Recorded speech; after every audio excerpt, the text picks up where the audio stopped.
अभी आपको अपडेट करें कि यूट्यूबर डक्की भाई की जुए की एप्लीकेशंस की प्रमोशन के मुकदमे में जमानत मंजूर। लाहौर हाई कोर्ट ने 10 लाख रुपए मचलकू के एवज जमानत मंजूर की है। जस्टिस शहराम सरवर चौधरी ने दरखास्त जमानत पर फैसला सुनाया। डक्की भाई को NCCI ने अगस्त 2025 को लाहौर एयरपोर्ट से गिरफ्तार किया था। इस बारे में मजीद तफसीलात हासिल करेंगे राना बिलाल से।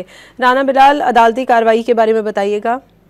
जी देखें, लाहौर हाई कोर्ट ने गैर कानूनी जो ऐप्स है उनकी तशहीर के मुकदमे में यूट्यूबर सादुर रहमान उर्फ डकी भाई की दरखास्त जमानत मंजूर कर ली है। अदालत ने डकी भाई की 10 लाख रुपए के मुचलकों के एवज ये दरखास्त जमानत जो है वो मंजूर की है। लाहौर हाई कोर्ट के जस्टिस शहराम सरवर चौधरी ने मुलजम की दरखास्त जमानत पर वकला के दलाइल सुनने के बाद और रिकॉर्ड का जायजा लेने के बाद फैसला सुना दिया है। दरखास्त गुजार की जानिब से इमरान रजा चदड़ एडवोकेट और शहरयार गुराया एडवोकेट अदालत के रूबरू पेश हुए और ये कहा कि मुलजम को जेल में रखने का कोई कानूनी जवाज अब मौजूद नहीं है। मुलजम से तफ्तीश भी मुकम्मल हो चुकी है और मुलजम ट्रायल कोर्ट में ट्रायल का सामना करने के लिए भी तैयार है, लिहाजा मुलजम की दरखास्त जमानत मंजूर की जाए। जबकि जो सरकारी वकील हैं उनकी जानिब से दरखास्त जमानत की मुखालफत की गई थी।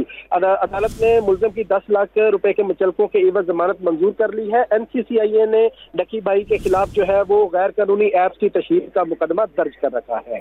राना बिलाल, बहुत शुक्रिया आपका।